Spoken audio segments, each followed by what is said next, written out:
Boa noite, meus amados irmãos. Quero louvar a Deus pela vida de irmãos preciosos que têm nos dado todo o suporte nesses dias. Hoje está conosco aqui o Júlio e o Dantas, estão cuidando da nossa segurança. Também o Wanderson e a Priscila, que têm cuidado das nossas transmissões. O Elisiário cuidando da parte de som da igreja. A nossa equipe de música, hoje com a Admila, com o Xande, com o Chesco, o Ed, o Felipe e também o Yuri, como também o Natan nos auxiliando aqui na liturgia. Então nós louvamos a Deus pela vida desses preciosos irmãos, cada dia tem nos auxiliado aí, para que nós possamos dar prosseguimento nesse chamado de Deus, para cultuarmos o Senhor, mesmo diante de todas as dificuldades que nós temos. Estamos aqui para transmitir a palavra de Deus a você, para levar o princípio de adoração, de gratidão, de louvor para dentro da sua casa. Eu quero também louvar o Senhor pela vida das nossas preciosas mães. Você que recebeu o privilégio de, no seu ventre, gerar um filho, como também aquelas que só puderam gerar no coração, mas que criaram filhos para a glória de Deus, que criam filhos para a glória de Deus, e têm procurado serem mães de fato e de verdade, ensinando a palavra do Senhor, orando por seus filhos, zelando por eles. Vocês são muito preciosas, muito preciosas. Parabéns a você, mamãe, em nome de Jesus. Não é só hoje que nós devemos parabenizá-las, porque todos os dias vocês estão aí, como que na linha de frente, nos preparando para a vida. Então nós louvamos a Deus por cada uma das mães. Há uma frase que diz o seguinte, que as mãos que embalam o berço governam também o mundo. Muitos homens e muitas mulheres que tornaram-se notórios no mundo, foram embalados num berço uma vez. Alguém cuidou, alguém criou, alguém dedicou amor e graça. Então, parabéns para você, mãe preciosa, em nome de Jesus. Amados, nós estamos vivendo também dias que, muitas vezes, acompanhando os noticiários, acompanhando aquilo que tem acontecido na nossa nação, e nós precisamos aprender a ler os noticiários, assistir os noticiários, a ler os jornais, com a Bíblia do lado, porque nós olhamos para aquilo que o mundo está dizendo, para aquilo que está acontecendo. Alguns são fatos, outros são fake fatos, né? Ou seja, são falsos, mas olhando para esse cenário todo, nós precisamos olhar com as Escrituras nas mãos e buscar na palavra, porque é nela que nós temos vida eterna. É a palavra de Deus que fala de esperança, que fala de sucesso, que fala da graça de Deus, que combate o pecado, que trata conosco, que nos edifica. Então nós precisamos tratar de todos esses assuntos à luz das Escrituras.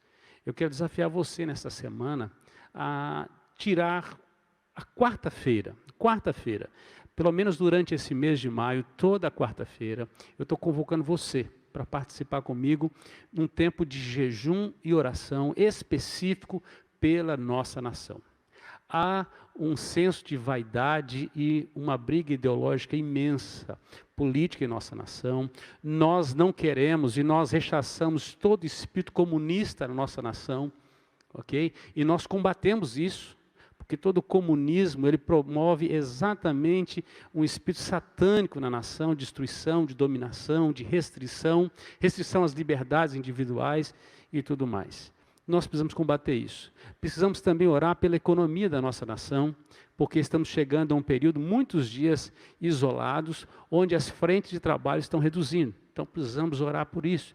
Precisamos orar por aqueles que estão na linha de frente, nos enfrentamentos, nos hospitais, cuidando dos enfermos, e também orarmos para que essas notícias, que muitas vezes elas são extremamente fatalistas, não conseguem mostrar o que de fato está acontecendo, ou o que deveríamos mostrar, tantas pessoas sendo curadas nesses dias. Orarmos também pela saúde física do nosso povo, por preservação, orarmos pela saúde emocional do nosso povo. Então nós vamos tirar a quarta-feira, tá ok? Para um dia de jejum, intercedendo pela nossa pátria. Eu convido você a participar desses dias, em nome de Jesus envolvido. Se você pode jejuar, se você tem condições físicas para isso, faça isso. Tire esse dia, quarta-feira, para jejuar pela sua nação, orando pela sua nação. Muitas cabeças estão assim no alto, batendo cabeça, muitos líderes batendo cabeça, e um espírito de vaidade imenso. Parece que a campanha de 2022 já começou, não é isso? Mas o povo é vítima disso tudo nesse momento. Nós vamos orar pela nossa nação, para que Deus possa trazer uma paz de governo, para que as coisas possam acontecer, seja no município, seja no estado, seja em toda a federação. Então nós oramos por isso, para que em breve possamos voltar às atividades normais, até porque um povo economicamente falido, ele vai estar também destruído. Então nós oramos por todos os aspectos. O ser humano como um todo, tudo é vida, tudo envolve vida. Vida emocional, vida financeira, vida por causa da saúde física mesmo em si, por todos os aspectos, em especial pela vida espiritual da nossa nação, para que Deus alcance cada pessoa dessa nação com sua graça. É um tempo da igreja que está em proclamação, avançando, orar pela nação para uma grande cura em nome de Jesus. Então eu desafio você, na quarta-feira, a tirar esse dia de jejum, ok? Toda quarta durante o mês de maio, desafiando você a participar desta forma. Eu quero louvar a Deus também, porque esta semana tivemos uma semana de oração abençoadíssima, abençoadíssima, todos os dias, mesmo que de maneira online, muitas famílias se uniram para estar orando, e oramos por diversos aspectos durante toda a semana. Eu creio que Deus tem vindo com a sua providente mão, e Ele ouviu as nossas orações. Ele está ouvindo as nossas orações, por isso nós oramos. Amamos o Senhor porque Ele ouve as nossas orações e as nossas súplicas. Todos os dias houve uma grande participação aí, através das nossas mídias, quando nós convocamos e tivemos toda uma semana de oração. Foi uma bênção. Eu louvo a Deus por você que participou. E você que não participou, fique atento. As lives de oração têm sido uma grande bênção. Sempre na primeira semana do mês nós fazemos isso e tem sido uma bênção. Eu convido você agora a abrir a palavra do Senhor no livro de Atos, capítulo 9. Pela manhã, o pastor Anderson expôs para nós até o verso 30, que foi aí a conversão do apóstolo Paulo, o início da pregação de Paulo, até chegar a um ponto que aquilo criou uma inquietação no coração da igreja em Jerusalém, e começou-se uma perseguição. Então, Paulo teve que voltar para a sua terra, e aí terminou o texto dizendo que ele foi enviado para Tarso, de onde ele era. E o versículo 31 deste texto vai falar que aquela retirada de Paulo daquele contexto, que estava tirando a paz interna da igreja, inclusive, além de acirrar uma forte perseguição, aquilo trouxe paz para a igreja. E olha o que diz o verso 31, e diz assim: a igreja, na verdade, ou verdadeiramente, tinha paz por toda a Judéia, Galiléia e Samaria, edificando-se no temor do Senhor e no conforto do Espírito Santo, crescia em número. Bom, a igreja que cresce de maneira verdadeira, que cresce verdadeiramente.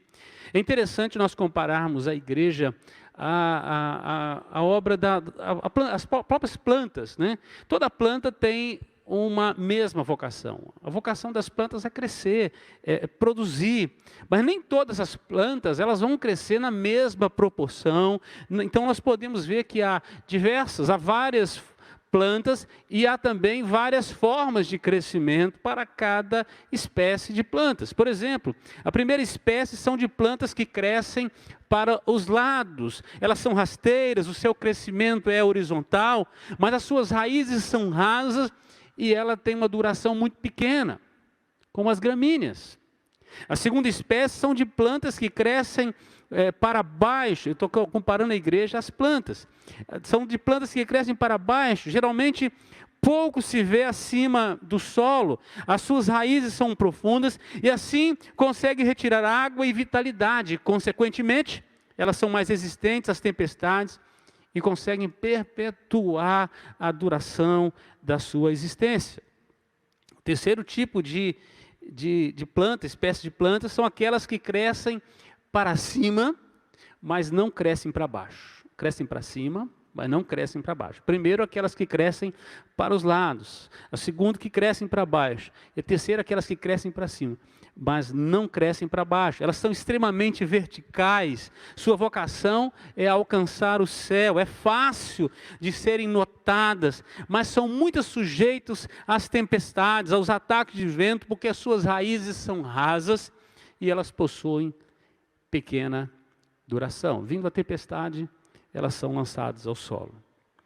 A quarta espécie de plantas são aquelas que crescem para todos os lados. Crescem para cima, crescem para baixo e crescem para os lados. São equilibradas pelo crescimento por todos os lados. Possuem raízes profundas para buscar os melhores nutrientes. Possuem altura, são capazes de exprimir ainda melhor a fotossíntese e serem vistas. Possuem galhos e folhas suficientes para equilibrar o corpo em todas as proporções. E também servem para dar sombra àqueles que descansam à sua volta. Com isso, se tornam úteis, aparentes, fortes e de longa duração. Assim, são as plantas que crescem para todos os lados. Mas assim como as plantas, a igreja também possui vários aspectos de crescimento. A exemplo das plantas. O escritor Lucas, inspirado pelo Espírito Santo de Deus, ele narrou aqui, ele deixou em um versículo apenas, um composto imenso do crescimento da igreja, da edificação da igreja. E neste verso, ele vai falar de diversos aspectos desse crescimento, dessa igreja que cresce verdadeiramente, ou que verdadeiramente cresce. Em primeiro lugar, uma igreja que cresce verdadeiramente, ela vive em paz e harmonia. Diz o texto, olha, observa o texto, versículo 31 aí, de Atos 9, a igreja, na verdade, ou verdadeiramente, tinha paz por toda a Judéia, Galiléia e Samaria. Aqui é um contexto de crescimento, de uma paz que não ficou somente em Jerusalém, mas transcendeu Jerusalém, ocupando toda a Judéia, a Galiléia e Samaria. Saulo, que fora até então o grande perseguidor da igreja, ele foi parado pelo Senhor. Esse é o contexto desse texto. Ele foi parado pelo Senhor da igreja. Então ele é convertido de perseguidor agora a discípulo de Jesus. E diz que Paulo chega a Jerusalém, e em Jerusalém ele começa a andar com os discípulos, entrando e saindo, e ele está participando ativamente da vida da igreja. Ele prega, ele exorta, ele usa seus dons e talentos, mas ao invés de ajudar a igreja, ele mesmo se torna naquele momento um problema para a igreja. Sabiamente, os irmãos o conduzem de volta para a sua casa. Ou seja, não é o tempo de Saulo, não é o tempo ainda. E esta decisão de devolver Paulo para a sua terra, para a sua casa, aquele que se parecia ser uma grande contratação para a igreja, aquele que até aquele momento perseguia a igreja, agora havia tornado-se alguém de referência, que estava ali de maneira ativa, auxiliando a igreja. Paulo, nesse momento, é descartável. Deus o devolve para a sua terra. Há um período que o apóstolo vai ficar distante agora, praticamente com um paradeiro ignorado, ou um paradeiro conhecido, mas não buscado mais. E diz que aquele contexto, a decisão de tirar Paulo de Jerusalém, trouxe paz para a igreja. Lucas utiliza aqui a expressão dizendo o seguinte: a igreja, na verdade, tinha paz. A paz aqui do grego é a palavra eirene, que fala de tranquilidade de espírito, de harmonia interna. Esta era a paz que esta igreja tinha. A igreja não foi deixada em paz. O sinédrio, os líderes judaicos e nem mesmo os romanos não estavam dando trégua. Havia perseguição, a perseguição continuava. Não eram os fatores externos que estavam dando paz à igreja. Não era que o mundo havia parado de atacar a igreja. A paz desta igreja, ela era interna agora.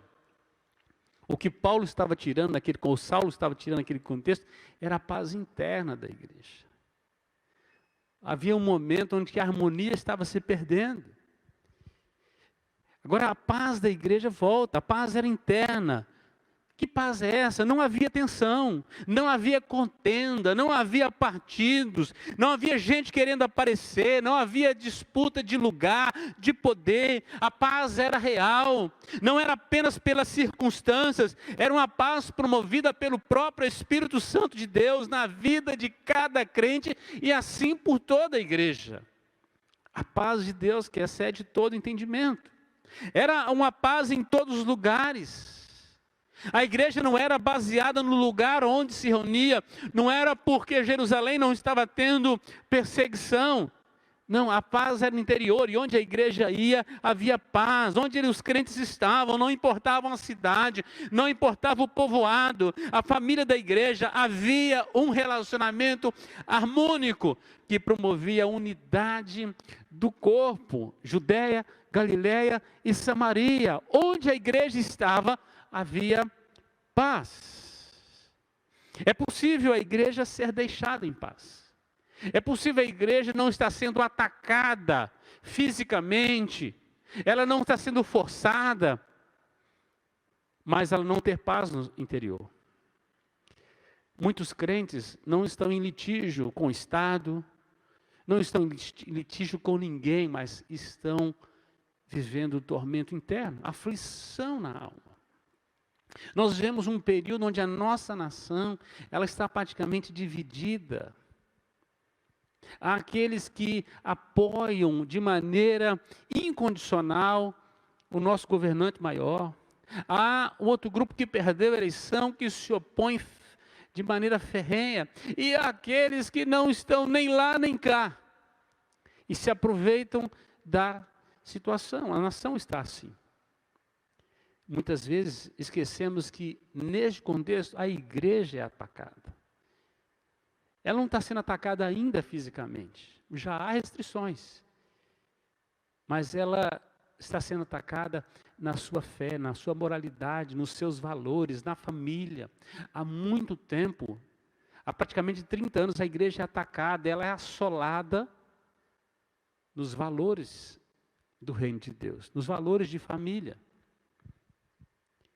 Então é possível a igreja ser deixada em paz, não estar sendo atacada por todos os lados, por todos os inimigos, e ainda assim ela não está em paz, não ter paz, não ser harmônica, estar cada um tocando num tom diferente, faltar unidade.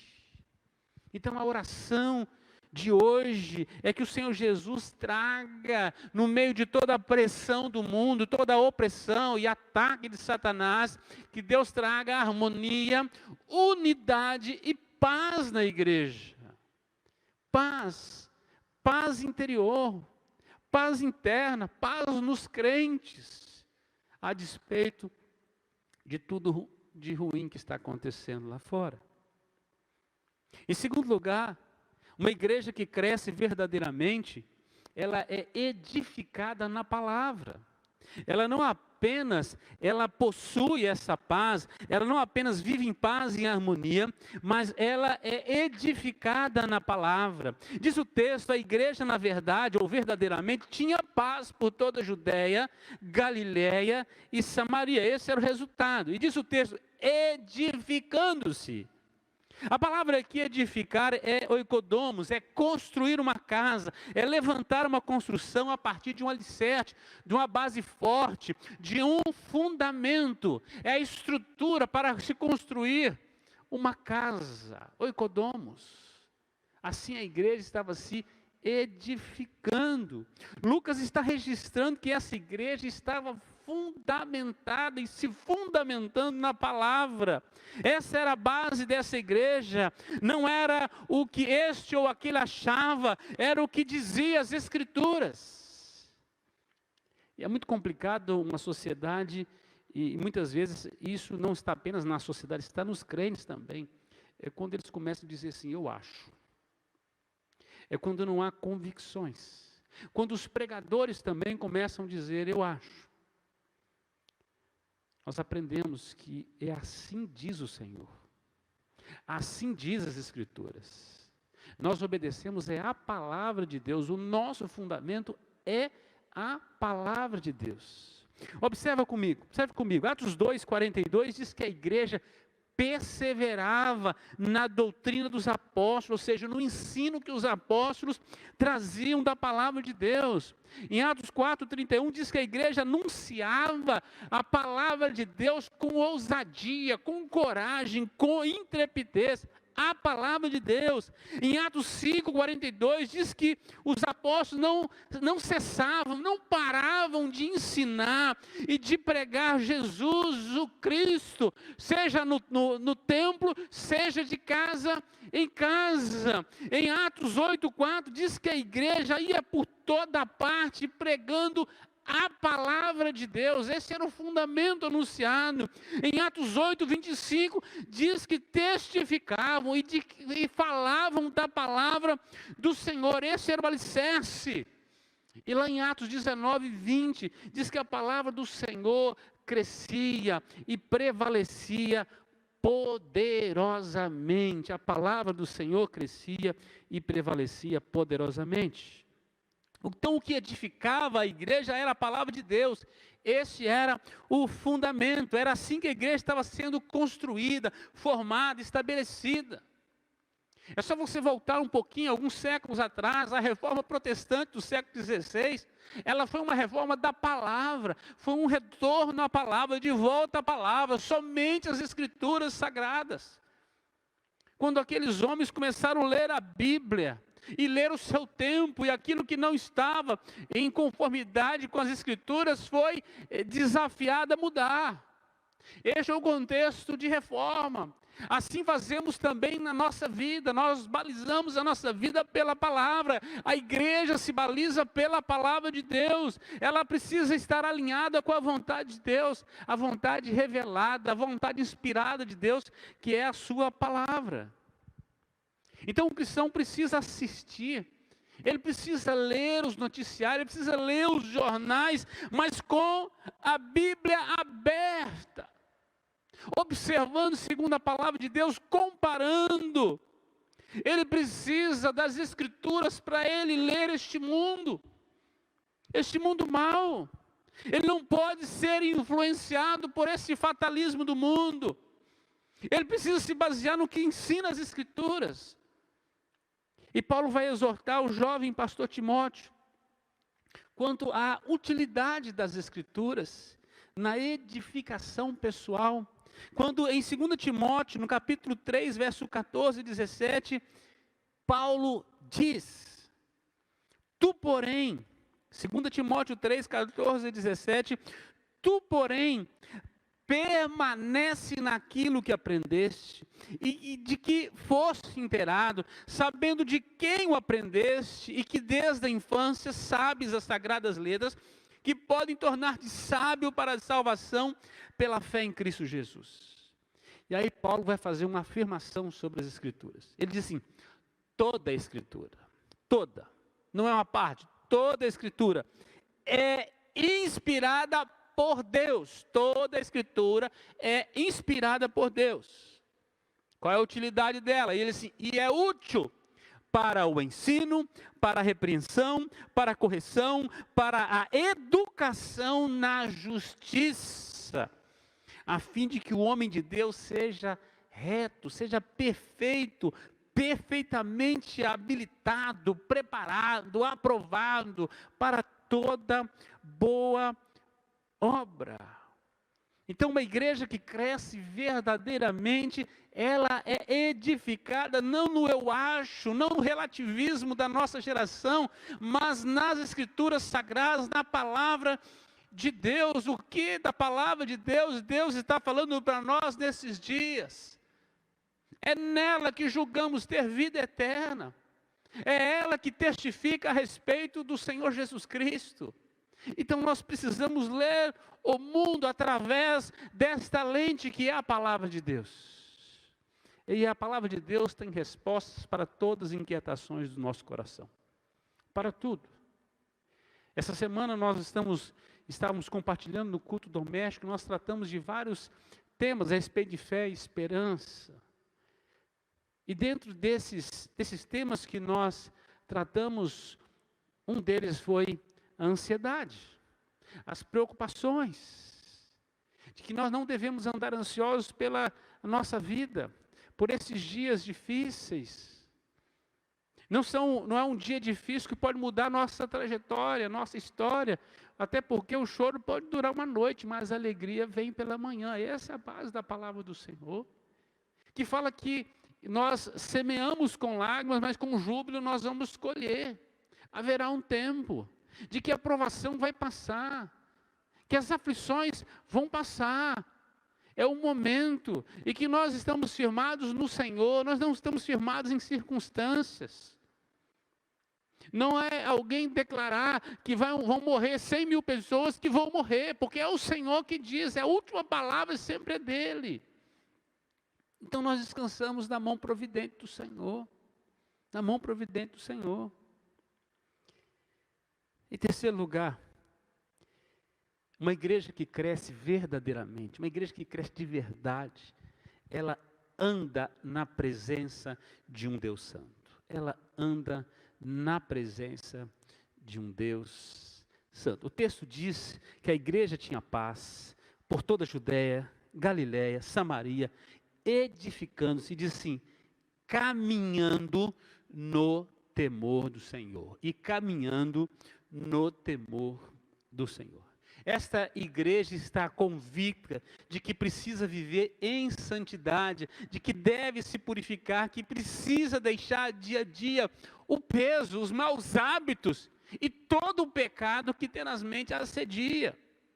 Lucas usa duas palavras aqui. A primeira palavra é caminhando, ou seja, uma continuidade, uma jornada já iniciada, não abandonada. Ou seja, você não pode sair do caminho. Ainda que tenha momentos de dificuldades, ainda que tenha momentos de aperturas, de crises, de aflições, de angústias, de tentações, não abandone a sua caminhada. Nós vamos passar por várias provações desta vida, caminhando. Ele usa a segunda palavra, caminhando no temor do Senhor. A palavra temor aqui é terror mesmo, é reverência ao noivo, por saber da santidade e da autoridade do noivo. Quando nós chegamos diante de alguém que é muito importante, mas ele não é apenas muito importante, ele é o mais importante da história, do universo. É o Senhor dos senhores, é aquele que é extremamente puro e santo, o Deus perfeito.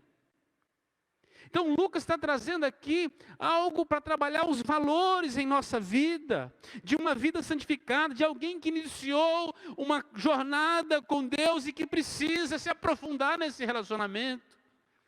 Veja o que diz as Escrituras lá em Apocalipse 22, verso 11 a 14, Apocalipse 22, diz assim, a partir do verso 11, continue o injusto fazendo injustiça, continue imundo ainda sendo imundo, o justo continue na prática da justiça, tudo é caminhada, o santo continue a se santificar, e eis que venho sem demora, comigo está o galardão que tenho para retribuir a cada um segundo as suas obras.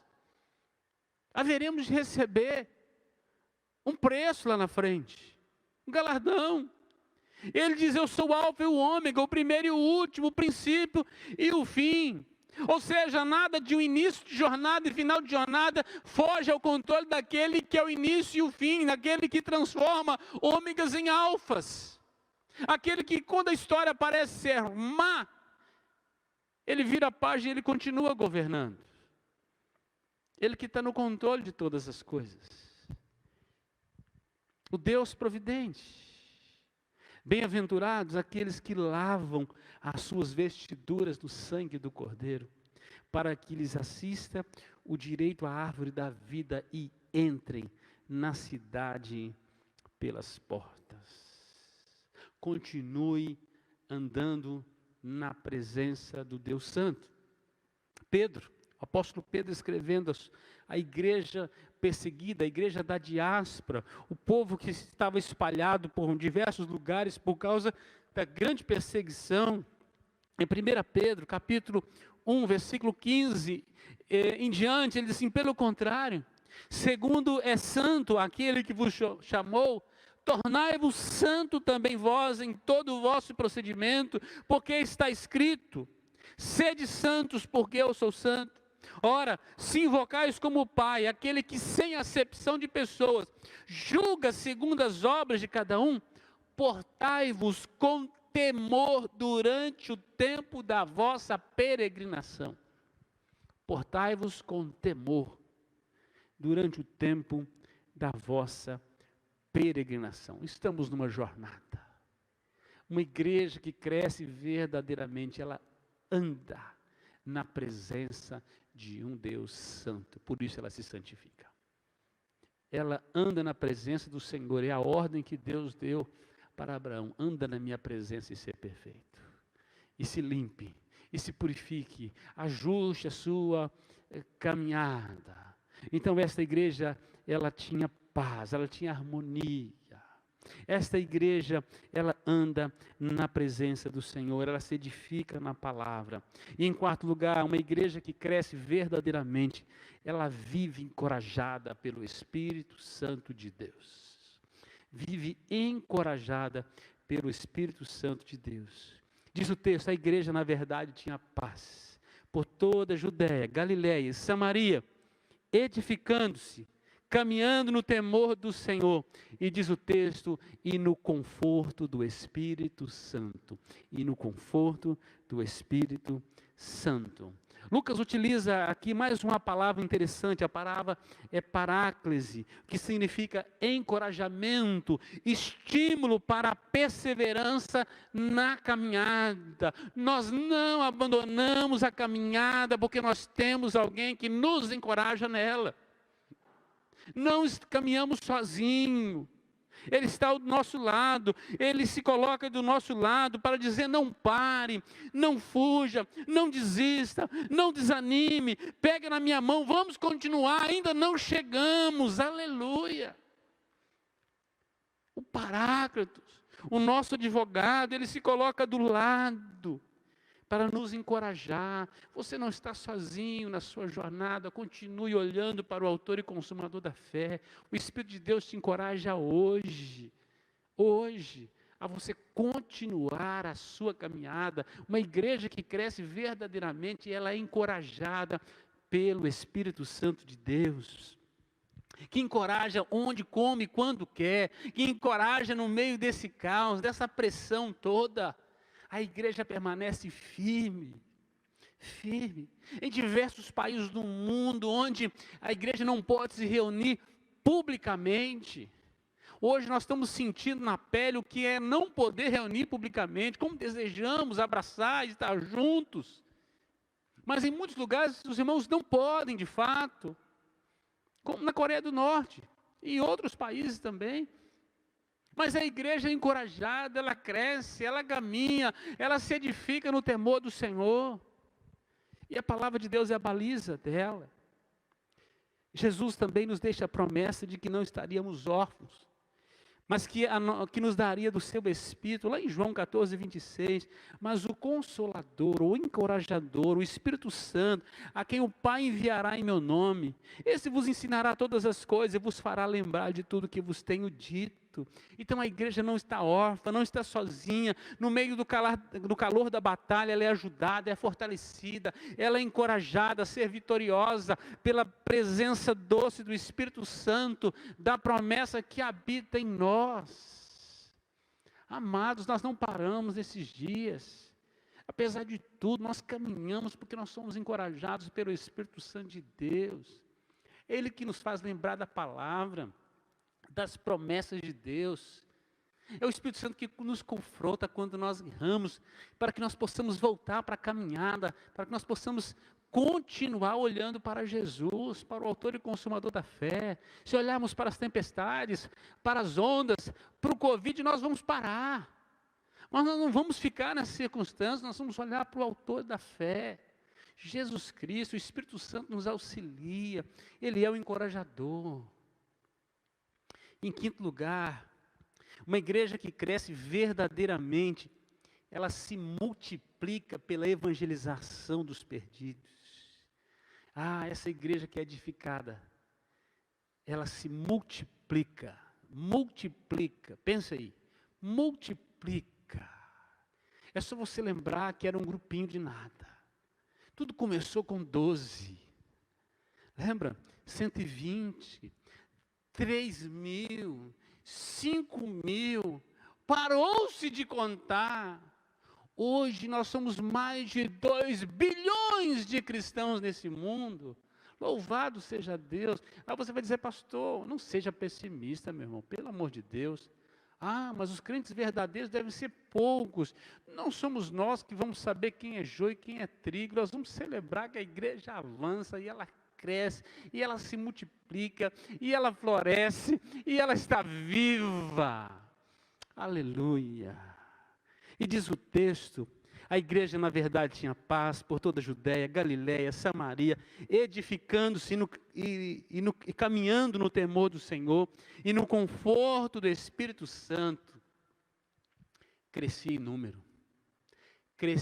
Uma igreja que tem paz cresce, uma igreja edificada na palavra de Deus cresce, uma igreja que anda no temor do Senhor cresce, uma igreja que é confortada pelo Espírito Santo de Deus, encorajada pelo Espírito Santo de Deus, cresce. A palavra aqui, número, é palavra multiplicação, isso mesmo, uma igreja que crescia em número, ali a palavra é multiplicação, uma igreja que crescia porque ela se multiplicava. A igreja tem esse DNA, o DNA da vocação de uma planta de crescimento numérico, de crescimento espiritual, de crescimento físico. Quando ela ocupa espaço, ela expulsa as portas do inferno, porque tudo que está diante dela tem que se retirar. É a igreja que avança. E Lucas narra sobre esse crescimento dessa igreja, lá no capítulo 8 de Atos, no ministério de Filipe, a partir do versículo 4. Virando a página aí você vai encontrar, diz assim, entre mentes os que foram dispersos, eles iam por toda parte, pregando a palavra. Filipe, descendo a cidade de Samaria, anunciava-lhes a Cristo. As multidões atendiam, unânimes, às coisas que Filipe dizia, ouvindo-as e vendo os sinais que ele operava, pois o espírito imundo de muitos possessos saíam gritando em alta voz, e muitos paralíticos e coxos foram curados, e houve grande alegria naquela cidade. O DNA da igreja é a multiplicação, é o crescimento, é o avanço, são as portas do inferno que recuam, a igreja avança, alcança, proclama, ela reclama os eleitos, ela colhe no meio do caos, os despojos da guerra são vidas sendo salvas.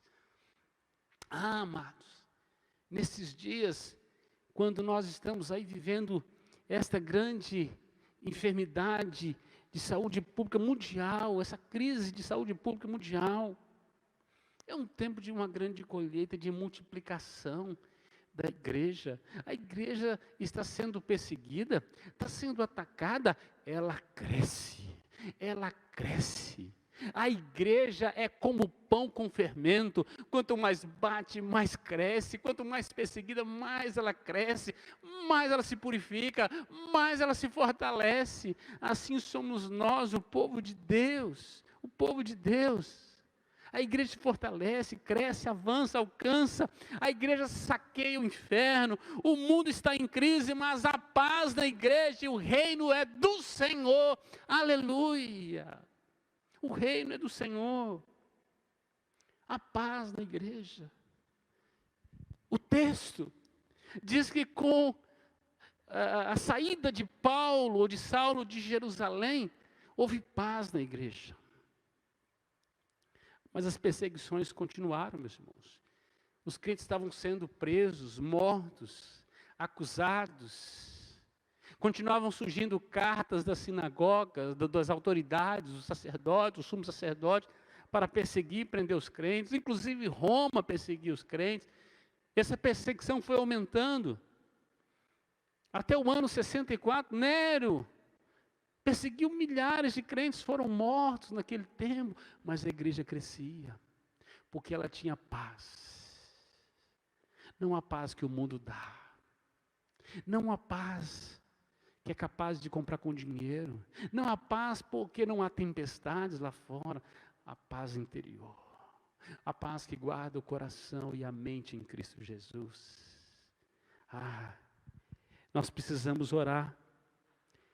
E eu estou concluindo agora, nós precisamos orar para que dia a dia Deus desperte em nós esses aspectos de uma igreja que cresce verdadeiramente.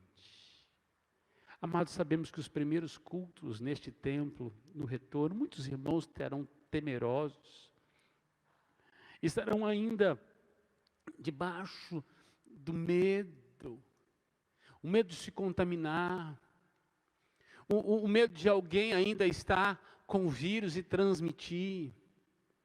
Sabemos que todo retorno será gradual, seja o retorno do crescimento econômico, seja o retorno da volta, da abertura do comércio, dos estabelecimentos, dos eventos. Sabemos que a história, ela dá uma nova virada. Nós acabamos nesses dias nos tornando totalmente digitais. E você está se apropriando disso nesta noite para ouvir a palavra do Senhor. Não tem importância, é um tempo de tempestade. Tudo será gradual. Mas Jesus está no trono governando no meio disso tudo. A igreja não vai ser menor por causa disso. Na verdade, Deus nos deu nesses dias os holofotes. Estamos comunicando em tudo que é mídia. A igreja do Senhor nunca esteve tão viva, nunca esteve tão forte e nunca esteve tão unida. Mas estando tanta gente distante, mas nós continuamos unidos, somos um corpo vivo. E sabemos que só somos fortes porque nós estamos unidos, temos harmonia, temos paz no Senhor. Uma paz que o mundo não dá e que o mundo não tem. A paz que Deus nos dá. Somos fortalecidos por esta paz. Que o crescimento da igreja seja em todas as direções, para que como igreja possamos promover o crescimento verdadeiro como de uma planta. Na raiz, que nós possamos crescer para baixo, na edificação da palavra de Deus, no ensino, na pregação e na meditação.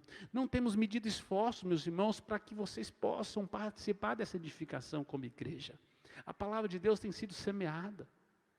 Os pastores têm trabalhado de maneira incansável para enviar materiais, para você fazer seu culto doméstico. Mas a partir de agora a responsabilidade é sua, você precisa querer crescer. Você precisa ser dedicado todos os dias, leia o mundo com a sua Bíblia na mão. Você tem o Espírito Santo de Deus, sim. Sim, você é o intérprete das Escrituras, porque você tem o Espírito Santo de Deus. Você precisa, todos os dias, criar o hábito. Ninguém precisa mandar algo para você, para estimular você, porque você já tem o Espírito de Deus. Você pode abrir a palavra de Deus, aplicá-la na sua vida, aos seus filhos, à sua esposa, à sua família. Chamar a família ao redor da mesa para estudar a palavra, para levar a palavra de Deus a sério, para orarem, cantar louvores ao Senhor, fazer um altar ao Senhor na sua casa de adoração. Pastor, mas quando essa pandemia passar, não desmonte o altar que Deus criou nesses dias. Ele te chamou para um tempo de intimidade, mas não é para acabar não, era para consertar o norte da sua vida. Era para te dar um norteamento, um ajustamento de caminhada. Preciso crescer para baixo. É a palavra de Deus que nos leva para crescimento, para baixo, para sólidas raízes, profundidade em Deus. Segundo, nós nos galhos precisamos crescer para os lados. Isso fala da harmonia, fala da unidade do corpo, a fim de que sejamos um em Cristo Jesus. Eu não estou aí na sua casa, mas nós estamos conectados em espírito nesta noite. Nós estamos debaixo de uma unidade espiritual. Nada pode tirar esta paz que Deus nos dá, essa harmonia. Entendemos que estamos numa mesma batalha, debaixo de uma só fé, de um só batismo, e servimos a um só Senhor. Então juntos nós caminhamos edificados. Olhando para o autor e consumador da fé, você não se perde. Não tire os olhos do mestre. Não perca a sua bússola. Ela alinha a sua caminhada. A sua bússola, a palavra de Deus. É preciso crescer para os lados em harmonia. Nas folhas, para que haja sombra. Aqui fala do encorajamento do Espírito, levantando os caídos, os prostrados, os desanimados. Precisamos crescer desta maneira. Deus está te chamando para ser um encorajador. Se você sabe que alguém está desanimado, prostrado, ligue, lê a palavra, ore por ele, ore com ele, estimule a permanecer na fé. Admoeste-o, conforme está em Hebreus 10, 25. Hoje não podemos congregar, mas na primeira oportunidade esteja congregando. No tronco, precisamos crescer para cima. Isso fala de santificação pessoal e coletiva, sendo uma igreja santa ao Deus Santo. Precisamos ser santos ao Senhor. E por fim, também nas sementes para fora. Aqui, de graça recebemos, de graça damos. O crescimento precisa ser sempre de maneira exponencial. Ele é numérico. A Bíblia fala sobre esse crescimento a 30, a 60 e a 100 por um. Que de maneira objetiva, nesses dias, você possa intensificar no discipulado e no evangelismo. Tem sempre alguém diante de você que ainda não conhece o Senhor Jesus. Você precisa testemunhar, discipular pessoas. Que o alcance seja de novos convertidos nesses dias, de pessoas que ainda não conhecem a Deus. É possivelmente que nesses dias, pessoas que estão aí aflitas, vazias, angustiadas, estão com tempo ocioso porque estão trancadas nos seus apartamentos, nas suas casas. Tudo que eles têm para comunicar ao mundo exterior é a internet. E muitos vão acessando páginas e páginas e páginas e páginas.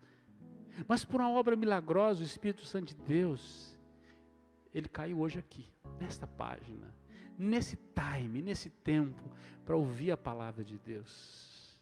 Eu convido você a se render a Cristo nesta noite, confessar seus pecados e voltar para Ele. Ele é fiel e justo para perdoar os nossos pecados e nos purificar de toda injustiça. Ele nos chama para ter uma nova vida, uma vida abundante. Que Deus nos abençoe nesta noite, que a palavra de Deus possa nos alinhar para esse crescimento, que sejamos esta igreja que cresce verdadeiramente. Não é fake news, é de verdade. É bem sólida, bem firmada, em nome de Jesus. Vamos orar? Pai, eu quero te dar graça por esse momento, por tua palavra, por teu Espírito, que aplica esta palavra em nós. Ó Deus, que essa palavra saia dessa tela e possa, ó Deus, atingir os alvos que o Senhor tem. A tua palavra não volta vazia, isso é o que nos conforta. Não temos prerrogativa nenhuma de convencer ninguém. É a tua palavra que faz isso, através da obra exclusiva do teu Espírito Santo, que sopra onde, como e quando quer. Que convence o homem do pecado, da justiça e do juízo, que encoraja a igreja, que edifica na palavra. Oh, Santo Espírito de Deus, vem sobre nós. Distribua nesta noite dons, capacidades, discernimento, encorajamento, fortalecimento do teu povo e multiplica os discípulos do Senhor. Que as portas do inferno recuem e que a igreja do Senhor avance, porque o reino é do Senhor, em nome de Jesus. Amém. Nós vamos adorar o Senhor com mais uma canção, depois nós voltamos e nós vamos dar a bênção em nome de Jesus.